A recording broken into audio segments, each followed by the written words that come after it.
은혜 받으시 하나님 말씀은 고린도서 15장 33절에서 44절까지입니다. 성도라는 제목입니다. 성도가 받아야 할 영광이 있어요.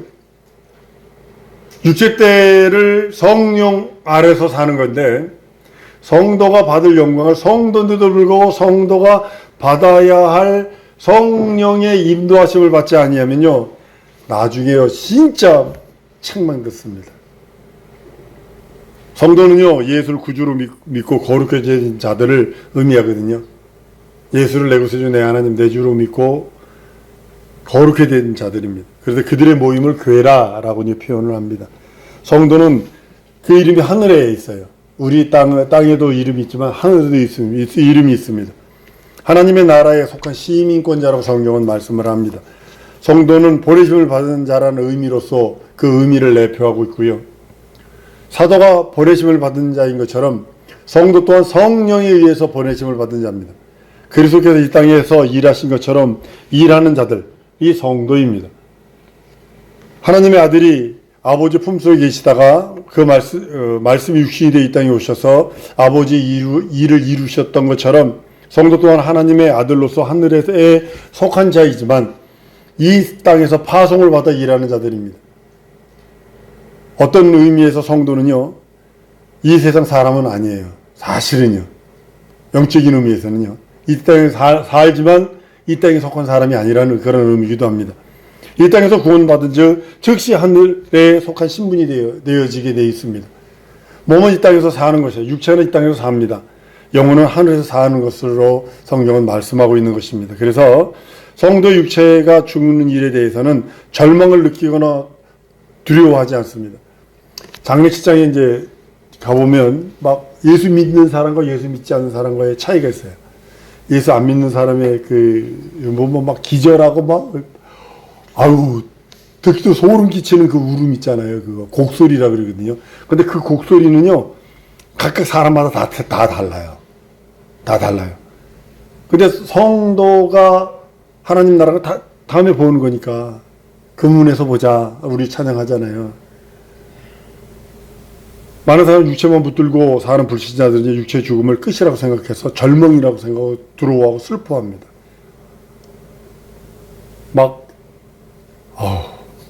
참 말하기 안타까울 정도입니다. 성도의 육체는 죽음을 임무로 끝내고, 그러니까 죽음이라는 게 먼저 임무를 끝내는 거예요. 하늘로 돌아가는 것을 말하고 있거든요. 성도의 죽음은, 육체의 죽음은 임무가 끝나는 거예요. 임무가 끝나는 거고, 비로소 하늘로 돌아가는 거예요. 이게 성도와 신자가 받을 영광이 다릅니다. 우리 한번 PPT 한번 볼까요? 고린도전서 1장 1절 2절입니다. 시작. 하나님의 뜻을 따라 그리스도 예수의 사도로 부르심을 입은 바울과 및 형제 소스데네는 고린도에 있는 하나님의 교회 곧 그리스도 예수 안에서 거룩하여지고 성도라 부르심을 입은 자들과 또 각처에서 우리의 주 곧 저희와 우리의 주 되신 예수 그리스도의 이름을 부르는 모든 자들에게, 그죠? 여기 뭐 세 직분이 나와요. 사도, 성도, 예수 그리스도의 이름을 부르는 자. 근데 교회 내에 이제 세 직분이 있음을, 세 부류가 있음을 말해요. 사도와 성도와 신자로 구분하는 거죠. 그러니까 사도는요, 예수 그리스도의 공생애를 시작하면서 예수님이 직접 부른 제자들을 사도라 이렇게 표현합니다. 물론 속사도도 있어요. 속사도도 뭐 70, 사도가 죽은 다음에 그 다음에 속사도라고 그래서 70인의 제자들이 사도가 부른 것이 아니지만 그들을 속사도라고 이렇게 하기도 합니다. 예수께서 부활 승천하신 후에 120명이 모인 자리에서 가룟 유다 자리를 대신할 자를 뽑게 됩니다. 사도의 자격을 제시를 하는데요. 예수 그리스도와 같이 출입을 하던 사람, 항상 우리와 함께 다니는 중에 한 사람을 세우는 것이 사도의 적입니다. 사도는요, 주님께 한 자라는 뜻이고요. 부활을 본 자라는 그런 의미입니다. 가룟 유다의 자리를 마띠아가 뽑힙니다. 그 위에 사도 바울도 이제 사도라고 불려주는데요. 이제 이것이 알력이 되게 셌던 것 같아요. 예수님의 12 그 사도와 다메섹에서 그 부름받은 주님으로부터 성령으로 부름받은 거니까 다메섹 도서에서 주님의 음성으로 직접 부름받아서 그래서 사도가 됐지만 이제 여러 가지 사도에 대한 해석을 하는 것 중에 오래 참고 여러 가지 성령의 은사가 나타내고 사도권이 있어야 된다는 것을 이제 그렇게 말씀을 합니다. 그리고 고린도 교회와 데살로니 교회에 흩어진 교회들을 향해서 예수 그리스도의 부활하심을 심있게 증거할 수 있는 이제 사도 바울이 이제 그건데요. 사도 바울이 다메섹에서 얼마나 강력하게 그를 만났던지 신약 성경에서 반을 씁니다. 엄청난 겁니다. 이 갇히면서 능력과 이적과 표적을 행하지만 그 다음에 잡혀요. 그래서 그 나머지 전부 다 글로써 남기는 거예요. 글로써. 그러니까 감옥에서 고린도 교회의 전후서, 갈라디아서, 에베소서, 빌립보서, 막 데살로니가 전후서 이래서 계속 이제 글씨를 쓰는 거예요. 감옥에 갇혔으니까. 그래서 하나님의 뜻인 걸 수도 있어요. 이게 뭐냐면 감옥에 갇힘으로 인해서 뭐가 정립이 됐냐면 교리가 정립이 됐어요. 기독교회의 이렇게 말하면 신학이 정립이 됐어요. 쓰면 안 되는 말인데 신학이 정립이 된 게 사도 바울이에요. 사실은요. 그런 의미에서 11 제자와 마띠아 바울로서의 사도 시대에는 종료가 됐다고 할 수 있죠. 근데 미국의 일부 교회에서는요 아직도 사도를 둬요. 사도를 두는데 보면 오래 참음과 은사들, 그런 은사들이 나타나는 것 때문에 미국 교회 같은 데 보면 사도 직분을 주는데요. 사도행전에 제시하는 그 사도 직분과는 좀 달라요. 더 다른 그런 의미. 주님이 직접 부른 게 아니라 그런 은사들이 나타남으로 인해서 한국에도 모 목사가 자기도 사도라고 얘기를 하는데 그건 예수님 직접 불렀다라는 그런 사도의 능력이 아니라 그 은사들이 나타남으로 인해서 나타나는 사도입니다. 두 번째는 성도입니다. 예수를 믿고 성령 받은 자들이 이제 성도인데요. 성도는 내주하시는 성령에 의해서 보내심을 받은 자들입니다.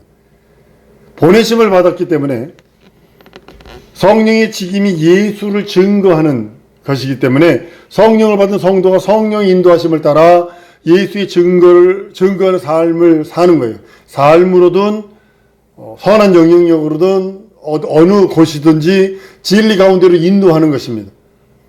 사도와 성도 모두는 이제 예수 그리스도의 제자입니다. 먼저 부르심을 받아 주님 앞에 나왔고 그 자리에서 재파송되어 나가는 자들이 성도와 사도들입니다. 일반적으로 교회의 기능상으로 성도는 평신도로 분류하고 있고요. 목사와 평신도 사이에는 기능상 직분 차이만 있을 뿐이지 성령의 인도함 받는 데서는 예수 그리스도의 일을 하는 데서는 공통적인 그런 것임을 보게 됩니다. 오순절 성령 강림 이후에 하나님의 일을 성도에 의해서 이루어지고 있습니다. 예수께서도 요단강에서 침례를 받으실 때 성령을 받으셨고 12 사도와 바울도 성령 받아서 사도의 직분을 행하거든요. 그 밖에 마가다락방에서 120분도 외에 무수한 사람들이 성령 받아서 주의 일을 합니다. 집사든 여러 사람들이요 성령 받아서 그 다음부터 일하기 시작을 합니다. 주께서 친히 자신의 인격을 나타내시고 자신의 사역을 하기 위해서 성령을 보내주셔서 성령이 받은 것은 하나님의 일을 하는 데서 절대적입니다. 성령 받지 않고는요 자기 열심으로 하다 보면 곁길로 가요. 왜냐하면 울타리가 성령이 뭐냐면 울타리가 되어주는 거거든요. 그 안에서 자유로워야 되는데 울타리가 없으면 우리는 뛰쳐나가 버리는 거예요. 열심히 있다 복음 전거한다고 해서 열심히 펄펄 뛰다가 펄펄 뛰다가 나중에 계속 펄펄 뛰는 것으로 해서 2단으로 가있더라고요.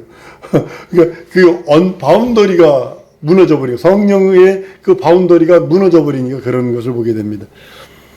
예수님의 경우를 예를 들어 보면요. 예수님이 요단강에 침례 받기 전에도 하나님의 아들이셨거든요. 침례 받기도 전에요. 성령으로 마리아 몸에 잉태되어 세상에 오신 거룩하신 하나님의 아들입니다. 하지만 성령이 임하기 전에 나세는 목수의 아들이에요. 성령이 임한 다음부터 비로소 복음을 전파를 합니다. 모든 약한 것, 앓는 것을 고치기 시작을 하십니다. 그 후에 예수를 믿는 자들에게도 성령이 임하심으로 복음이 땅끝까지 전해지기 시작을 합니다. 지금 선교사들이 무척 많아요. 지난주 설교에 얘기했잖아요. 나이지리아에서 3,600 명이 순교당했다고요. 4,000 몇백, 하루에 13명가량이 순교를 당하는데 나이지리에서만 3천 몇백 명이 순교를 당했습니다. 보코하람이라는 모슬렘 때문에 그래요. 그 예수를 믿는 자들에게도 성령이 임하심으로써 복음이 땅끝까지 전해집니다.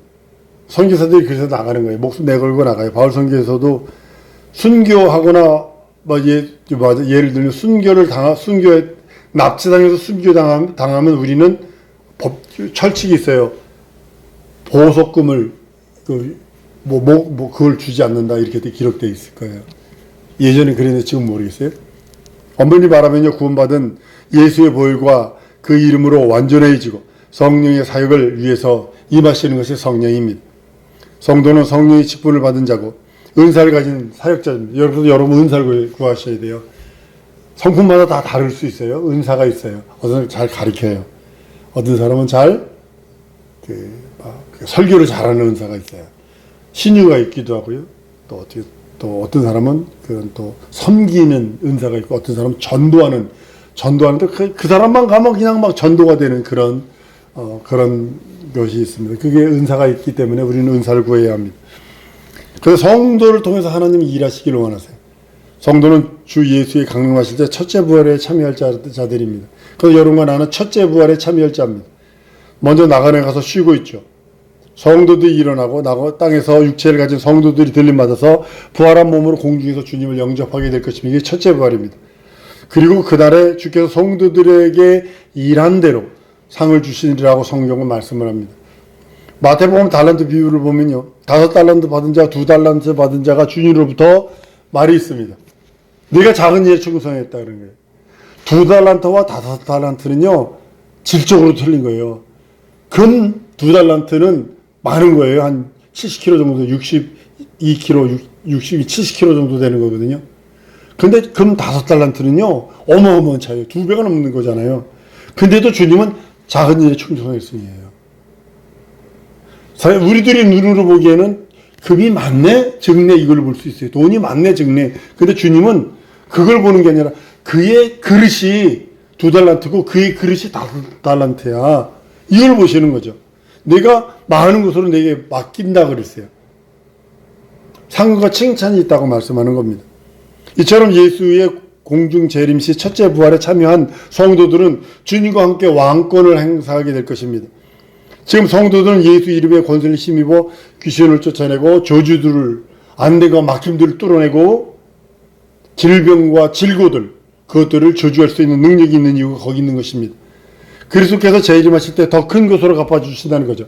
지금 여러분과 내가 예수 이름으로 귀신을 쫓아낼 수 있고 병든 자에게 신유를 행할 수 있고 이적과 표적을 증거를 할 수 있는 것도 육체 가지고 있을 때의 증거지만, 갚아주시는 거지만, 그지만 예수님 재림하시면 더 큰 것으로 주신다고 말씀합니다. 이 땅에서 작은 일에 충성하면 그날에 큰 것을 맡겨주신다고 성경은 계시록 20장 4절 5절에도 말씀을 하고 있습니다. 1달란트 받은 사람은요 성령을 받아서 일하지 않는 자예요.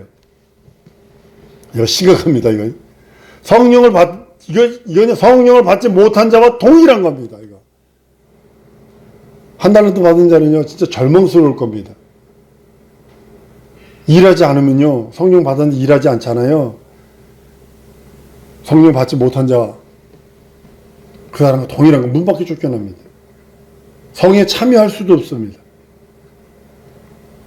마지막으로요, 신자가 있습니다. 성령의 감동하심으로 이제 신자가 되는 건데요. 예수를 내 구세주 내 하나님으로 영접하고 영혼의 죄사함을 받은 자예요. 전도의 말씀을 들을 때, 예수 전도의 말씀을 들을 때 성령의 감동하심이 있어서 예수를 믿기는 했어요. 성령이 자기 안에 모시지 못해서 그 못한 자들이 이제 신자가 되는 것입니다. 교회는 계속 나와요. 근데 요즘에 교회가 이렇게 젊은이들이 떠나는 이유가 여러분 뭐라고 생각하세요? 지도자들이 잘못돼서 그래요.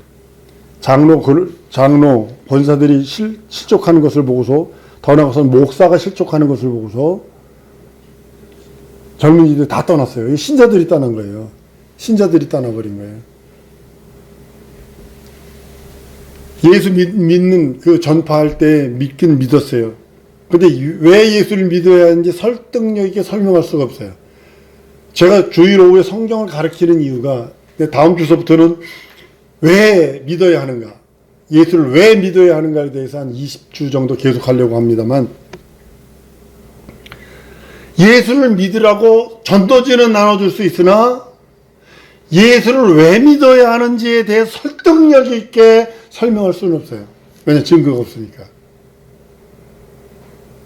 이들은요, 돌짝밭에 뿌린 씨처럼 환난이나 핍박이 오면 넘어지는 우려가 있죠. 이들은 천년왕국을 지나 둘째 부활에 나오는 자들이에요. 쉽게 말하면 부끄러운 구원을 말하고 있습니다. 그들에게 천국은 약속되어 있어요. 그러나 성도들이 받을 영광의 면류관에 대해서는 저는 아니라고 봅니다. 그냥 구원받죠. 예수 이름 불렀으니까. 그렇지만 성도들이 받을 다섯 고을 다스릴 권세, 10고을 다스릴 권세는 없다라는 거죠. 성도가 육체로 있을 때 예수의 영광을 드러내야 합니다. 예수의 부활하심으로 이 세상을 이기셨거든요. 사망 권세를 이기셨어요. 그리고 승리하셨어요. 세상 이걸 심판하셨어요. 이게 그리스도가 한 일이 죽고 부활하시고 이 한 사건이지만 이 사건은 우리를 구원하신 것도 되거든요. 죽고 부활하신 것이 우리들에게는 예수 믿는 공로 안에 있음으로 인해서 우리가 죽고 부활한 예수와 함께 동참할 수 있어요. 심판하는 권세로 세상에 있는 공중 권세자부자를 심판하시고 승리하십니다. 그래서 우리도 사망 권세자를 이길 수 있는 능력이 바로 예수 그리스도께서 이루신 그 능력입니다. 예수는요, 세상을 심판하러 오신 것이 아니에요. 마귀를 심판하러 오신 것이죠. 많은 이들이 세상을 심판하러 오는데 예수께서 세상을 심판이 이르렀다라고 그러는데 그건 마귀를 뜻하고 있는 겁니다. 예수는 그 승리를 성도에게 허락하셨어요. 그러니까 성도들이 그 승리할 수 있도록 그 이름을 주시고 그 권리를 주시고 그 권능을 주시고 그 이적을 주셔서 나가서 싸우도록 말씀하셨다는 거죠. 성도의 승리는 육체와 밀접한 관계가 있기 때문에 그래서 육체를 적극적으로 사용해야 합니다. 성도의 육체를 적극적으로 사용하십니다. 하나님은. 육체를 가지고 육체를 가지고 있는 자에게 가서 병 고치고 전도하고 그 사람에게 예수의 복음 증거하게 하고 예수 이름으로 증거해서 구원받게 하고 육체를 적극적으로 사용하시는 거예요. 하늘로 오르신 예수는 성령을 우리 육체에 부어주십니다. 성령을 내 영혼에 부어줬다 그러지만 사실 원어를 그대로 육체 위에 부어주셨다 이런 뜻이에요. 육체 위에 부어주셨다. 쉽게 말하면 우리 머리 위에다가 그 미국 사람들 그거 왜 하는지 모르지만 바카스에다가 얼음들 잔뜩 집어넣고 머리도 푹 집어 뭐 아이스 챌린지나 뭐 한대잖아요. 그리고 러시아에는요 1년에 한 번 그 얼음을 깨고요 물속에서 그 푸틴도 하대요. 얼음 깨고서 그 구멍이 이쪽으로 들어가서 저쪽으로 들어갔다 나오는 그거 하대요. 어우 왜 하는지 모르지만 하여튼 그걸 해요.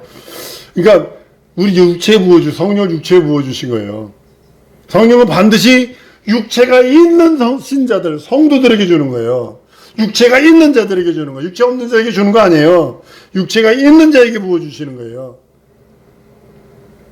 그리고 성령은요, 성도의 육체를 사용하세요. 나와 여러분들의 육체를 사용하시기를 원하세요. 육체를 움직여서 복음을 전하게 하시고 예수를 변호하게 하시고 하나님 나라를 확장하게 하시고 예수의 사치고 피 흘린 공로를 증거하게 하시고 그걸 원하시는 거예요. 근데요, 성도의 육체, 나의 육체만 얘기해도 얼마나 약점과 단점과 모순이 많아요. 방구나 풍풍 껴대지 그 들이면 그렇게 되지. 육체는요, 병 걸리기도, 목사라고 병 안 걸리나요? 병 걸리기도 해요. 넘어져 부러지기도 해요. 그때 계단에서 잘못 집어가지고요, 열 몇 계단 굴러서 딱 떨어졌는데, 이거 부러지진 않고 이게 퉁퉁 부었더라고요. 그래서 아주 고통받았습니다만. 그렇지만 육체가 있을 때, 하나님 앞에 의롭다함을 받을 수 있을 것 같아서 못 받습니다. 육체는요, 하나님 앞에 의롭다함을 받을 수가 없어요. 믿음으로 의가 의롭다 받은 거지. 한번 따르면 믿음으로 의롭다함을 받았다. 하나님 앞에서 내 육체로는요 의롭다함을 받지를 못해요. 의롭다함을 받을 육체가 없다라고 가라서 2장에 말씀을 하고 있어요. 육체는 하나님을 기쁘시게 못해요. 진짜 육체로는요 육신의 정령 안목이성 이생의 자랑이요 부르짖어 지시가 나타나는데 뭐 텔레비 보고 있구나, 인터넷 보고 있으면요, 부부 저저 시시각각 육신의 정의 안목이 이생이자로 나오지 않나요? 아직 우리 육체 자체는요, 하나님을 기쁘시게 할 수 없어요. 다만 한 번 더 따라 믿음으로 하나님을 기쁘시게 한다.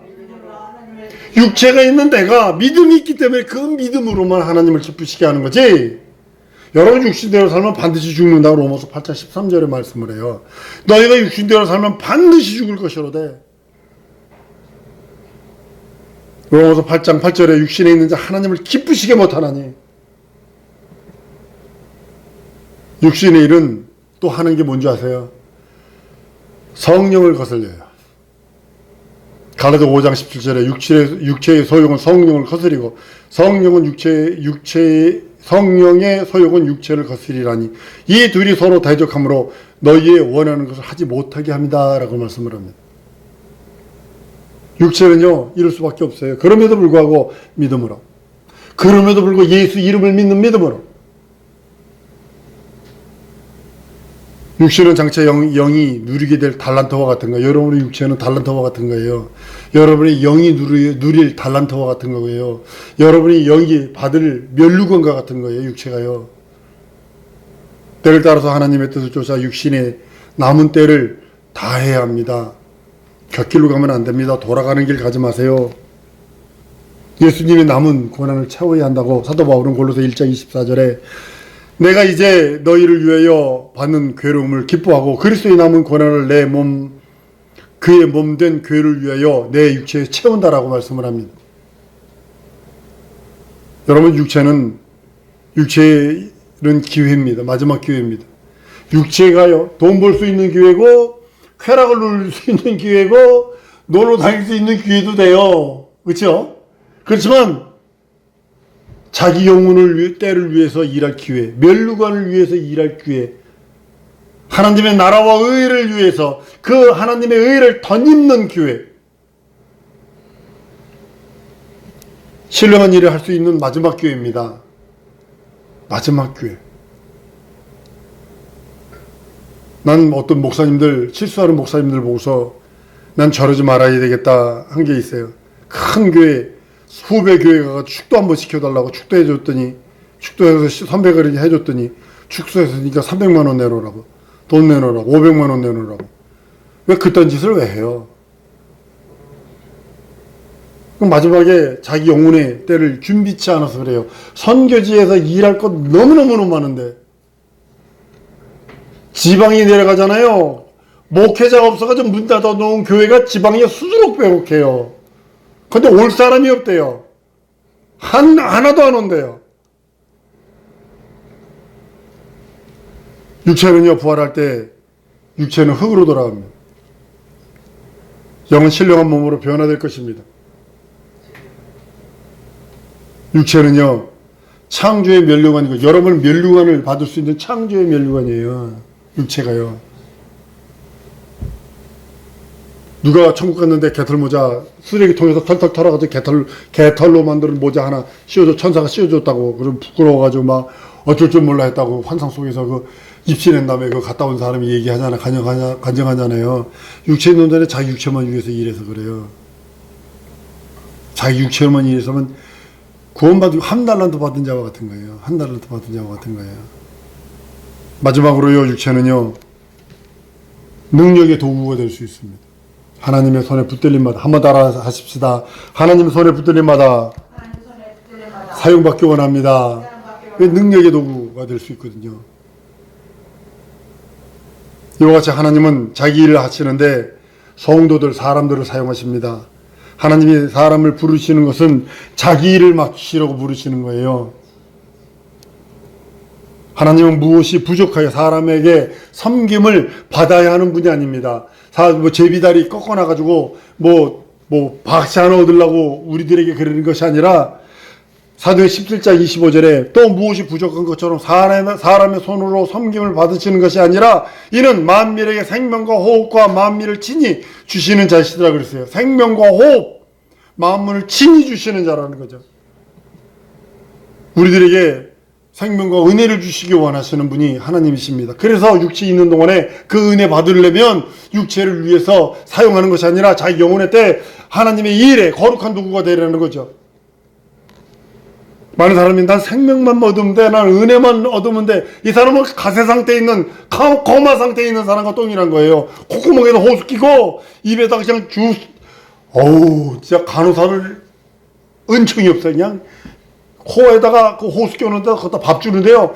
그 요만한 호수를 확 밀어넣더라고요. 천천히 밀어넣는 것도 아니고 그냥 확 밀어넣더라고요. 그냥.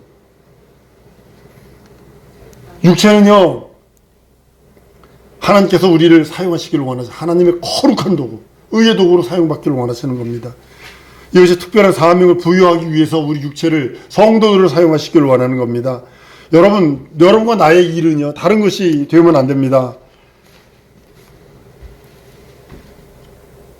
하나님의 생명과 은혜를 받으려면 그에 합당한 일을 해야 돼요. 예배만 참석한다고 끝나는 거 아니에요. 자기 영혼의 될 준비치 않으면 안 돼요. 우리들의 일은요, 하나님의 아들이 인자로 오시는 길을 안내해 주는 것이요, 다시 오시는 예수, 심판주로 오시는 그 길을 안내해 주는 자가 되어야 된다는 거죠. 예수의 죽음을 위해서 인간이 존재한 거예요. 이렇게 말하면 많은 사람이 뭐라고 할지 몰라도 초림 예수를 위해서 구약시대 성도들은 존재한 것이고, 재림 예수를 위해서 존재하는 존재들이 여러분과 나예요. 사람들이에요. 이제 예수가 하늘로 올라가셨어요. 성령에 의해서 예수의 일은 지속될 것입니다. 성도는 성령 충만을 받아서 예수의 일을 지속하는 자로 쓰임 받아야 하고, 장차 영광이 멸류관이 있도록 쓰임 받아야 합니다. 우리 이거 기도하십시다. 내 평생 하나님 손에 붙들림 받아 쓰임 받기 원합니다. 내가 하나님의 생명과 은혜를 누리려면 내가 일하지 않으면 안 돼요. 일하는 자에게 하나님께서는 멍에도 씌우지 입에 망도 안 씌운다고 그랬어요. 먹고 마시고 쓰는 거 다 책임져 주신다고 그랬어요. 그러니까 진정으로 하나님의 거룩한 도구, 신령한 도구, 생명의 도구 되기 원합니다. 고백하시며 말씀 기억하시며 우리 다 같이 통성으로 기도하십니다.